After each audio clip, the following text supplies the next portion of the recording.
Hey guys, what is up? It's Dusty here, and welcome back to another crypto video.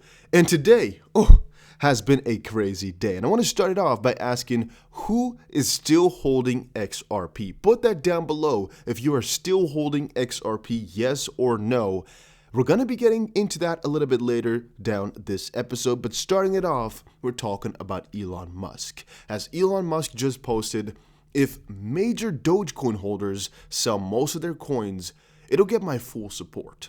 There's too much concentration, and that's the only issue right now, in my opinion. He even said, I will literally pay actual dollars if they just void their accounts, which to me is definitely a very strange thing for him to say, but more so very important as he is really thorough in his memes, I guess, or just his faith in Doge.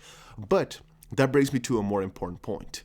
Mansoor said here, develop a new Elon coin, offer them to the existing non-major Dogecoin holders to void their wallet. You wouldn't need to pay dollars to make those major Dogecoin holders richer than they already are, and allocate your time and support to make the Elon coin the currency of the earth. And Elon replied and he said, only if necessary. And the thing here is, this might to you not sound like a big deal, but Elon, literally looking at all his tweets here, could actually meme around and eventually make himself an Elon coin purely for the jokes or purely to get these guys to sell their Doge so he can continue on with the meme parade. Again, what his real point is here, I'm not too certain. Maybe he's just doing it for fame, for fun, to sell more cars. I have no clue. But it's definitely working as the prices pump every single time he does that. You might say, Dusty, no, the price dumped. No, not really.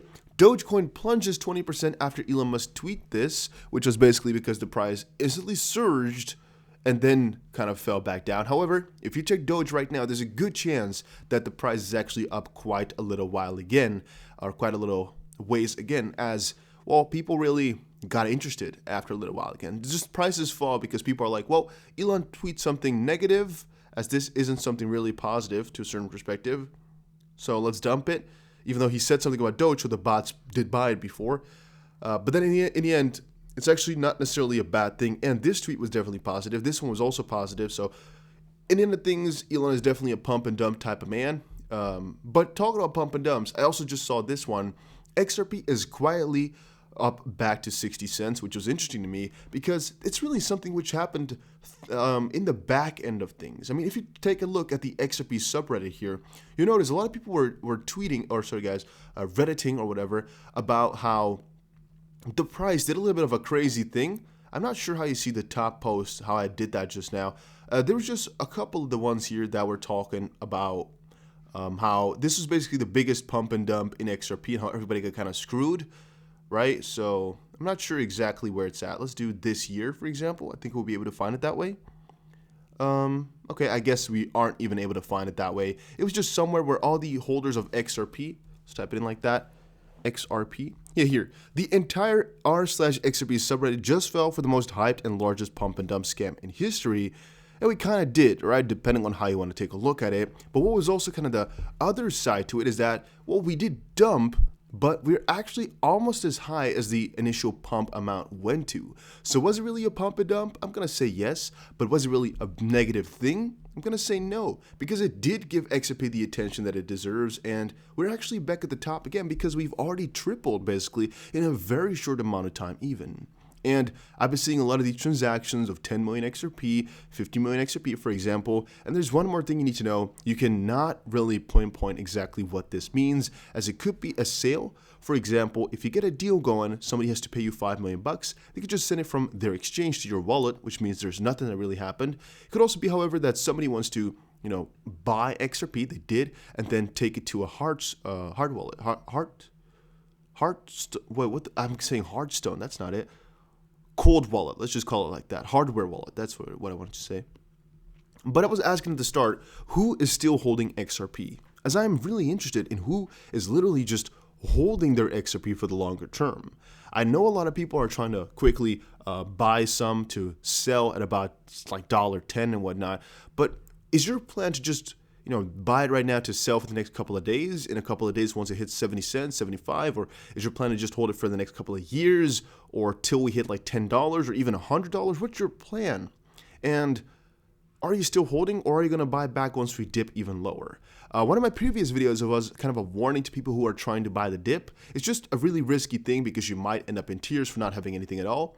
And here's the joke, because he said WHO, which is also the World Health Organization. But if you scroll a little bit down lower, you'll also see some people talk about how much freaking coins they have. I'm not sure if that's real. I personally would never put it down here, as I've also explained in a previous video. But yeah, it's interesting how some people are really, really dedicated. And I think a lot of you guys watching this right now are too. And it's kind of a bonding thing, right? If you just see other people talk all about how they're holding something, it's just something really assuring, basically. At least in my opinion, it is. Then guys, go check out GSX. A link is down below. It is something I personally have a couple $1,000s in, and it's just because I'm thinking, hey, we might be able to get a huge return on this. We might be able to really lose all our money. I'm not too sure. Just thinking right now, it's 10 cents a coin. It is the first gold-backed crypto and growth coin, which is a really interesting concept. And there's a 14% bonus for buying today, plus a 5% bonus for using the link. What else can I say? It's an interesting one to go for, and I'm hoping it's going to go crazy once it hits exchanges, but you never know. All right, it could only just double possibly. We could even get nothing out of it. It could even just go really, I don't really know. I cannot really speculate because I don't know. I just know I'm here because we could get a huge ROI. It could really happen. I'm talking like times 10, 25, 50, because it's a new coin and is the first of its kind in a new sector. Gold-backed crypto, you don't have that. And growth coin, also, it's basically a stable coin, but then the assets keep going up while the amount of coins stay the same, which is really strange to me, but all right, maybe it works. We'll see. So yeah, I think there's a lot of profitability potential in there, which is why I hold it. Then Cardano. Hoskinson compares Ethereum to a 96-year-old karate fighter in a wheelchair. Cardano's Charles Hoskinson talked about progress and why Ethereum is not a serious competitor. Ethereum's first mover effect is worth as much as MySpace's original success, which is basically nothing. So yeah, the thought behind this one is Ethereum might have been the first one to do it, so they might be revolutionary and the success is worth a lot at the start. But since there's other companies which are basically building on top of what they've already built and going from that point on forward, yeah, those are really what's going to be popular. And who really was the first to do something in that sense doesn't really matter. It's about the ones who really succeed for a longer amount of time. Was there a better video platform site than YouTube? Yes. Was there a better social media thing than Facebook? Yes, and so forth and so on.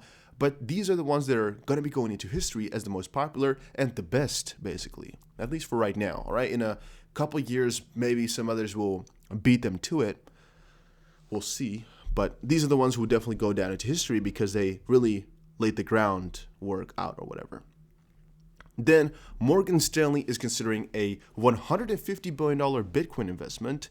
The interesting part about this one is we earlier today read that the US might not allow more investments from these bigger companies into crypto as they don't want them to switch over their reserves.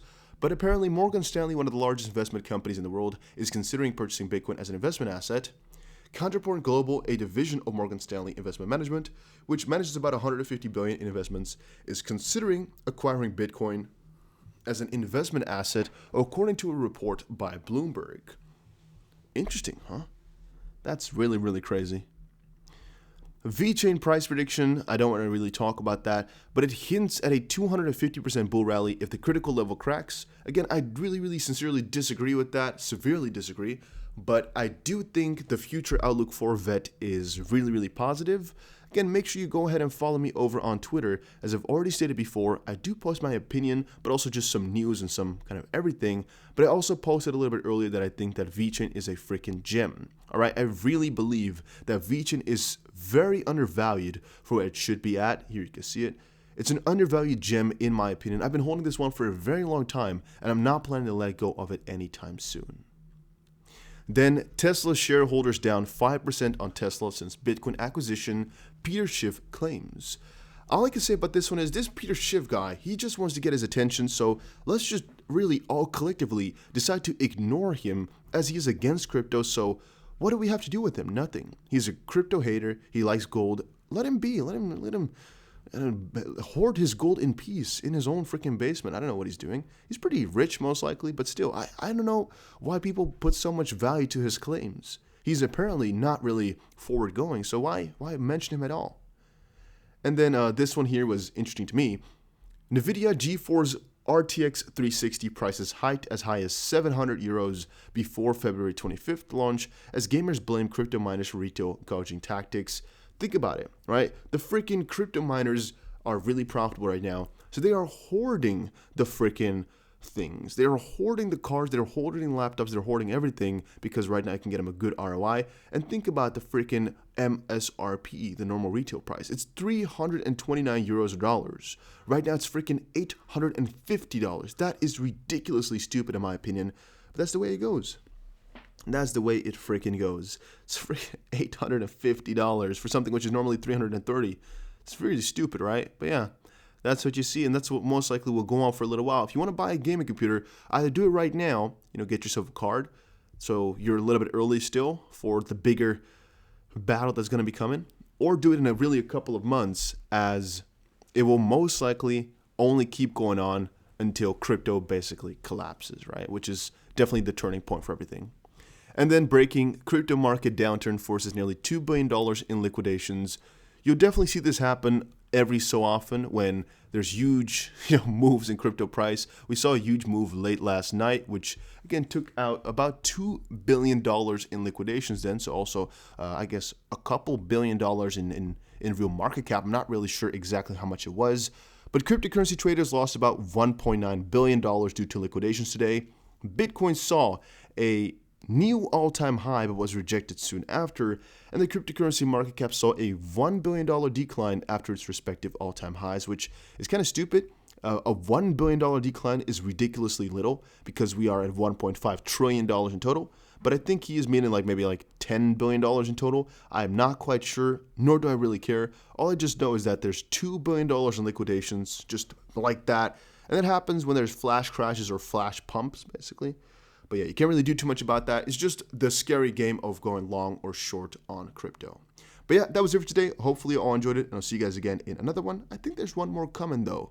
Maybe 5 Minute Crypto. I am not too sure. Let me also know if you follow 5 Minute Crypto. See you guys again in another one.